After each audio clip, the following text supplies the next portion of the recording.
இந்த மார்ச் மாதம் 19ஆம் தேதி வியாழக்கிழமை இந்த காலையில் இந்த வார்த்தை கேட்டுக்கொண்டிருக்கக்கூடிய என் அன்பு மகனே, என் அருமை மகளே, நீங்க நல்லா இருப்பீங்க. இன்னைக்கு நீங்க ரொம்ப நல்லா இருப்பீங்க. இன்னைக்கு நீங்க ரொம்ப ரொம்ப நல்லா இருப்பீங்க. நல்ல கர்த்தர் உங்கள் அண்டையில் வந்திருக்கிறார். நல்ல கர்த்தர் உங்களை வாழ வைப்பதற்காக தன்னுடைய ஜீவனையே கொடுத்திருக்கிறார். வேதம் சொல்லுகிறது, தேவன் தம்முடைய ஒரே பேரான குமாரனை விசுவாசிக்கிறவன் எவனோ அவன் கெட்டு போகாமல் நித்திய ஜீவனை அடையும்படி அவரே தந்து இவ்வளவாய் உங்களை நேசிக்கிறார். நீங்க கெட்டே போக மாட்டீங்க. நம்புங்க, நல்லா இருப்பீங்க. தமது குமாரனையே உங்களுக்காக கொடுத்து உங்க மேல எவ்வளவு அன்பு வச்சிருக்கிறாருன்றத காட்டியிருக்காருங்க. பயப்படாதீங்க, கவலைப்படாதீங்க. உங்களை யாரும் அப்படியெல்லாம் பாதிச்சிட முடியாது. உங்களை யாரும் தவிக்க வச்சிட முடியாது. ரொம்ப நாளைக்கு பிரச்சனை உங்க கூட டிராவல் ஆகாது. ரொம்ப காலத்துக்கு சில சவால்கள், ஒரு மன அழுத்தம், ஒரு போராட்டம் உங்க கூட குடும்பம் நடத்தாது. சஞ்சலமும் தவிப்பும் ஓடி போகும் உங்கள் வீட்டை விட்டு, உங்கள் மனதை விட்டு, உங்கள் வாழ்க்கையை விட்டு.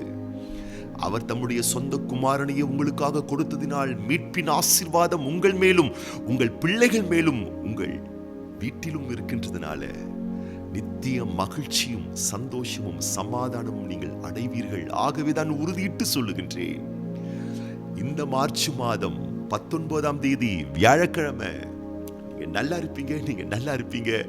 நீங்க ரொம்ப ரொம்ப நல்லா இருப்பீங்க. கர்த்தருடைய குழந்தைகளே, வாய்களை திறந்து சொல்லுங்கள், நான் நல்லா இருப்பேன், நான் ஆசீர்வதிக்கப்பட்டிருப்பேன், நான் கனம் பெற்றிருப்பேன் என்று சொல்லி முழங்குங்கள். உயர்ந்த தேவன் உங்கள் வசத்தில் இருக்கிறார். ஒருவேளை உங்கள் வாழ்வில் சில தேவைகள் இருக்கலாம்.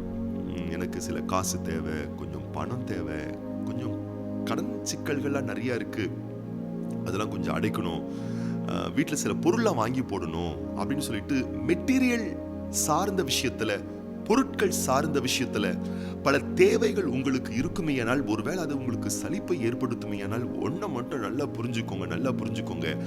நீங்கள் அனுபவிப்பதற்கு சகல விதமான நன்மைகளையும் சம்பூர்ணமா, குறைவா இல்ல, ஏராளமா, தாராளமா, சம்பூர்ணமாய் கொடுக்கக்கூடிய தேவாதி தேவனை நீங்கள் நம்பி இருக்கின்றதுனால குன்றி போக மாட்டீர்கள், குறைந்து போக மாட்டீர்கள்.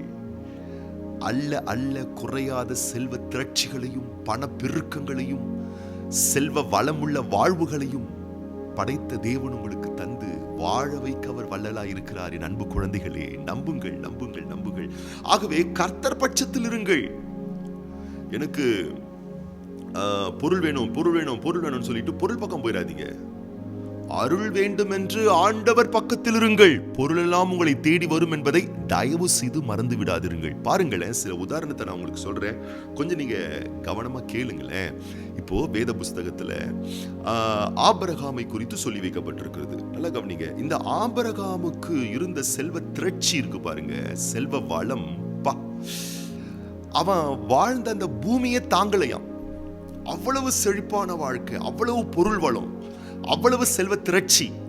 ஆனா நல்லா கவனிங்க, இத்தனை செல்வ திரட்சி இருந்தாலும், பொருள் வளங்கள் இருந்தாலும், ஆபிரகாம் செல்வ திரட்சியின் பக்கத்துல இல்ல, பணத்தின் பக்கத்துல இல்ல, படைத்த தேவன் பக்கத்துல இருக்காருங்க. கர்த்தருக்கு பலி செலுத்துறாருங்க, ஜெபிக்கிறாருங்க, தேவனை தொழுது கொள்றாருங்க, தேவனை பிரதானப்படுத்துறாருங்க. யோபுன் புஸ்தகத்தை வாசித்து பாருங்க. ஊத்ஸ் தேசத்துல பெரிய செல்வ சீமான், பெரிய கோட்டீஸ்வரன், பெரிய பணக்காரன், பெரிய மனுஷன், திரண்ட ஆஸ்தி, ஏராளமான செல்வ வளன்கள் அந்த மனுஷன் கிட்ட இருக்கு. ஆனாலும் அந்த மனுஷன் அந்த திரண்ட செல்வ செழுமையின் பக்கத்துல அவன் நிக்கல. வேதம் சொல்லுகிறது, உத்தமனும் சன்மார்க்கனும் தேவனுக்கு பயப்படுறவனும் தீமை விட்டு விலகக்கூடியவனுமா இருந்து தேவன் பக்கத்தில் இருந்தான். தானியேலை எடுத்துக்கொள்ளுங்கள். ராஜாவுக்கு அடுத்த ஸ்தானம்னா எவ்வளவு பெரிய மேன்மை. பாபிலோன் தேசத்திலேயே பெரிய ஆளுங்க அவரு தானியேலு. பதவி, பேர், புகழ், செல்வ திரட்சிகள் இருந்தாலும் அதன் பக்கத்தில் தானியேல் இல்ல. 3 வேளையும் தேவனை நோக்கி ஜெபிக்கிற தேவன் பக்கத்தில் இருந்தார். தாவீதை எடுத்துக்கொள்ளுங்கள்.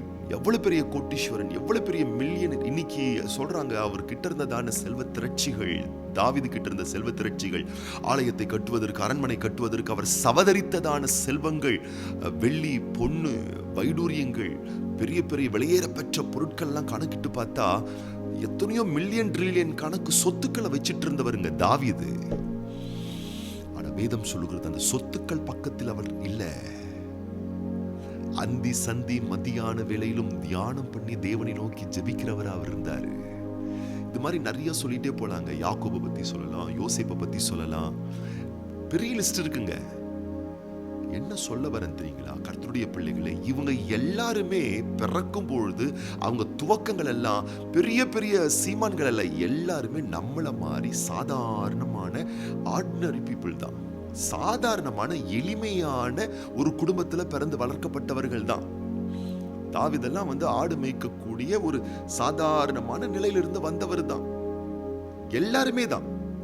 இவங்க எல்லாருமே நம்மள மாதிரி சாதாரணமான மனுஷனா இருந்தாலும் இவர்களுடைய வாழ்க்கை எப்படி இவ்வளவு பொருள் வந்தது, செல்வம் வந்தது, கோடிகளில் புரண்டார்கள், அள்ள அள்ள குறையாத ஐஸ்வர்யங்கள் எப்படி இவங்களுக்கு வந்துச்சுன்னா, இவங்க என்ன பண்ணாங்கன்னா தான் செல்வ வாழ்வு அடைய, செல்வ திரட்சி எடுத்துக்கொள்ள, திரண்ட ஆஸ்தியில் மேன்மை அடைவதற்கு இவங்க எந்த பணக்காரன் பின்னாடியும் போலங்க. எந்த பணம் படைத்த மனுஷனுக்கும் இவங்க காக்கா பிடிக்கல, பற்று போடல, சோ போடல. எவனாச்சும் வசதியா இருந்தானா அவனை போய் சேர்ந்துப்போம், அவன் ஏதாச்சும் நமக்கு கொடுப்பான், அவங்க கிட்ட போய் ஒட்டிப்போன்னு சொல்லிட்டு அவங்கள ப்ளீஸ் பண்ண, பிரைஸ் பண்ண, அவங்கள புகழ்த்துறதுக்காக பணத்துக்கு பின்னாடியோ, பணக்காரங்களுக்கு பின்னாடியோ, செல்வ திரண்ட ஆஸ்தி இருக்கக்கூடிய மனுஷனை தேடியோ இவங்களாம் போகவே இல்லைங்க. இவங்க போனதெல்லாம் தேவ சமூகத்துல செல்வத்தை படைத்தவர். பூமியும் என்னுடையது, வானமும் என்னுடையது, வெள்ளியும் என்னுடையது, தங்கமும் பொன்னும் என்னுடையது, பூமியின் நிறைவு என்னுடையது என்று சொன்னாரே, அந்த தேவன் பின்னாடி போனாங்க, அந்த தேவன் பக்கத்துல நின்னாங்க. ஆண்டவர் பக்கம், அருள் நிறைந்த அருள் அருளுகிற ஆண்டவர் பக்கம் அவங்க இருந்ததுனால தான் பொருள் எல்லாம் இவங்களை தேடி ஓடி வந்துச்சுங்க. அப்ப சொல்லுங்க, எது பெருசு? பொருள் பெருசா, அருள் பெருசா? நல்லா கவனிச்சுக்கோங்க. பணம் பொருள் அருளை கொண்டு வராது, அருள்தான் பொருளை கொண்டு வரும் என் அன்பு குழந்தைகளே. ஆகவே இன்னைக்கு இந்த காலையில நான் சொல்றேன், இந்த வியாழக்கிழமை இந்த 19ஆம் தேதி இந்த காலையில நீங்க எழும்பி இருப்பீங்க, யோசிச்சுட்டு இருப்பீங்க, எனக்கு இந்த காசு வேணும், எனக்கு இந்த பணம் வேணும், எனக்கு பொருள் வேணும், இந்த லேண்டை வாங்கணும், இந்த வீடை கட்டணும், பிள்ளைங்களுக்கு கல்யாணம் பண்ணணும், சொத்தை சேர்த்து வைக்கணும், அதுல கொஞ்சம் காசு போடணும், இதுல கொஞ்சம் காசு போடணும், அங்க கொஞ்சம் காசு போடணும், இங்க கொஞ்சம் காசு போடணும்னு சொல்லிட்டு பணம் பணம் பணம் பணம் பணம்னு சொல்லிட்டு எப்ப பார்த்தாலும் பணத்தையே சிந்திச்சுட்டு இருக்காதுங்க. இந்த உலகம் அப்படிதான் உங்களை அழுத்தத்துக்குள்ள தள்ளும்.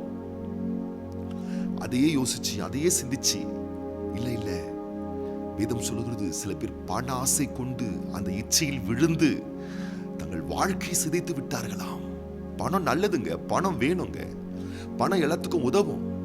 ஆனா நீங்க பணத்துக்கு பின்னாடி போனீங்கன்னா, பணத்தை சேஸ் பண்ணீங்கன்னா அது உங்களை விட்டு ஓடி போயிடும். நீங்க என்ன செய்யணும்னு கேட்டீங்கன்னா, பணத்தின் பக்கம் நிற்க கூடாது, படைத்தவர் பக்கம் நிற்கணும். வேதம் சொல்லுகிறது.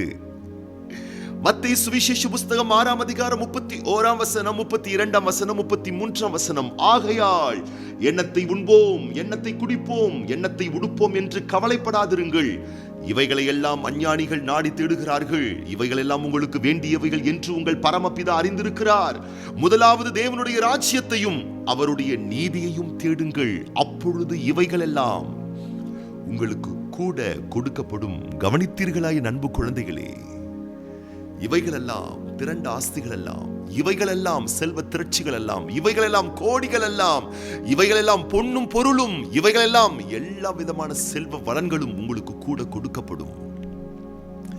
அதனால யாரை காக்க பிடிக்கலாம், யாரு ஐஸ் பிடிக்கலாம், அவங்கள சோப் போடலாம், பட்டர் போடலாம், ஐஸ் வைக்கலாம். அந்த மட்டமான புத்தியிலிருந்து வெளியே வாங்க. சில பேர்லாம் பார்த்தீங்கன்னா பணக்காரங்களை தான் ரொம்ப நேசிப்பாங்க, சாதாரணமான மக்கள் எல்லாம் வெறுப்பாங்க. அப்படிலாம் இருக்காதீங்க. தேவன் உங்களை செல்வ திரட்சியுள்ள நபரை மாற்ற வல்லவராக இருக்கிறார். ஆகவே இந்த காலையிலே எண்ணத்தை உண்போம், என்ன சாப்பிடுவோம், எப்படி சேர்த்து வைப்போம், என்ன பண்ணுவோம், அதெல்லாம் கவலைப்படாதீங்க. நீங்க பிறக்கிறதுக்கு முன்னாடி உங்களுக்காக ஆண்டவர் எல்லாவற்றையும் ஆயத்தம் பண்ணி வைத்திருக்கிறார் என் அன்பு குழந்தைகளே. ஆகவே தேவனை தேடுங்கள். யார் எனக்கு நிறைய தருவாங்க நீங்க நினைக்கிறீங்களோ அவங்கள விட அதிகமானது ஆண்டவர்கிட்ட இருக்குங்க. யார்கிட்ட போனா எனக்கு நிறைய கிடைக்கும் நினைக்கிறீங்களே, அவங்கள விட சந்தோஷமும், அவங்க கிட்ட இருக்கக்கூடிய நிம்மதியும், அவங்க கிட்ட இருக்கக்கூடிய சமாதானமோ, அவங்க கிட்ட இருக்கக்கூடிய பணமோ, அவங்க கிட்ட இருக்கக்கூடிய திரண்ட ஆஸ்தியை விட நீங்களும் நானும் ஆராதிக்கிற ஆண்டவரிடத்தில் ஏராளமாய் உண்டு. நீதியும் கனமும் செல்வமும் திரண்ட ஆஸ்தியும் எல்லா செல்வ வளன்களும் அவரிடத்தில் உண்டு. காலையில ஜெபிங்க கர்த்தருடைய பிள்ளைகளை, கர்த்தரை தேடுங்க, கர்த்தரை நம்புங்க. அவர் உங்களை செல்வ சீமான்களை மாற்றுவார் என்று நம்புங்கள். பொருள் வேண்டுமா? பொருள் பின் செல்லாதீர்கள்.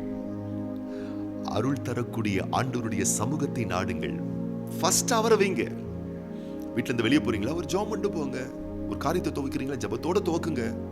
கவலையோட துவக்காதீங்க, பயத்தோட துவக்காதீங்க, தேவையை நினைச்சு புலம்பாதீங்க. அந்தந்த நேரத்துல ரைட் டைம்ல என்னென்ன கொடுக்கணுமோ அழகா பெர்ஃபெக்ட்டா ஆண்டவர் தந்து உங்களை ஆசீர்வாதமா நடத்துவாருங்க. நல்லா இருப்பீங்க. நீங்க ரொம்ப ரொம்ப நல்லா இருப்பீங்க. இன்றைக்கு உங்களுடைய நாள் இன்ப நாளாய், இனிமையான நாளாய், அழகான நாளாய், அனைத்து செல்வ திரட்சிகளை நீங்கள் சுதந்திரித்துக் கொள்ளக்கூடிய அற்புத நாளாய் உங்களுக்கு அமைந்தருளும்படி உங்களுக்காக நான் இந்த காலையில ஜெபம் பண்ண போறேன். அது போலவே இன்றைக்கு பிறந்த நாள் காண்கின்ற அன்பு சகோதரி சிஸ்டர் எம் திவ்யா மற்றும் பிள்ளைகள் முத்ராஸ்ரீ, அன்பு மகள் கெசியாள் மற்றும் திருமண நாள் காணக்கூடிய பிள்ளைகளுக்காக நம்ம சேர்ந்து ஜெபம் பண்ண போறோம். கண்களை மூடி நம்ம ஜெபம் பண்ணலாமா? பரலோக தகப்பனே, திருக்குமாரனே இயேசு கிறிஸ்துவின் நாமத்தினாலே உம்முடைய சமூகத்தில் வருகின்றோம். ஆசீர்வதிக்கப்பட்ட மார்ச் மாதம் 19ஆம் தேதி வியாழக்கிழமைக்காக நாங்கள் நன்றி செலுத்துகிறோம்.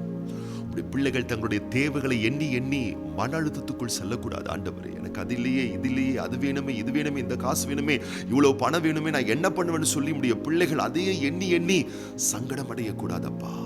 ஒவ்வொரு பிள்ளைகளும் அனுபவிப்பதற்கு சகலவிதமான நன்மைகளையும் நீர் சம்பூர்ணமாய் அருளக்கூடிய சர்வ வல்லமுள்ள தேவன் அல்லவா? ஆகவே பிள்ளைகள் நினைப்பதற்கும் வேண்டிக் கொள்வதற்கும் அதிகமாய் நீர் செய்து கனப்படுத்தும். ஒவ்வொருவருக்குள்ளாக முதலாவது நாங்கள் தேவனுடைய ராஜ்யத்தையும் நீதியும் தேட வேண்டும். முதலாவது பொருளை அல்ல, அந்த பொருளை தரக்கூடிய அருளுள்ள ஆண்டவரை தேட வேண்டும் என்ற தேவ பக்தியுள்ள ஜீவியத்தை நீர் ஒவ்வொரு பிள்ளைகளுக்கும் தந்து கனப்படுத்தி ஆசீர்வதிக்க வேண்டும் என நம்முடைய அன்பின் கரத்தில் ஒப்புக் கொடுக்கிறோம். இன்றைக்கு நம்முடைய பிள்ளைகளுடைய காரிய கடமைகள், திட்ட தீர்மானங்கள், வாஞ்சைகள், ஜபங்களுக்கு மிகுந்த பலன் உண்டாகட்டும் அப்பா. கர்த்தருடைய நாமத்தினால இன்னைக்கு பிறந்தநாள் காண்கின்ற, திருமண ஆண்டுகள் காண்கின்ற ஒவ்வொரு பிள்ளைகளும் வாழ்ந்திருப்பார்களாக, சுகித்திருப்பார்களாக, மேன்மை பெற்றிருப்பார்களாக என்று சொல்லி கர்த்தாவே உம்முடைய வல்ல நல்ல சிநேக பிரிய பாச நாமத்தினால ஒவ்வொரு பிள்ளைகளை நாங்கள் மனதார வாழ்த்துறோம், ஆசீர்வதிக்கிறோம், அன்பின் கரத்தில் ஒப்புக் கொடுக்கிறோம். ஆண்டவர் இயேசு கிறிஸ்துவின் ஆசீர்வதிக்கப்பட்ட நாமத்தினாலே வாழ்த்தி ஜெபிக்கிறோம் எங்கள் நல்ல பிதாவே, ஆமேன். நல்லா இருப்பீங்க. இன்னைக்கு நீங்க ரொம்ப ரொம்ப நல்லா இருப்பீங்க.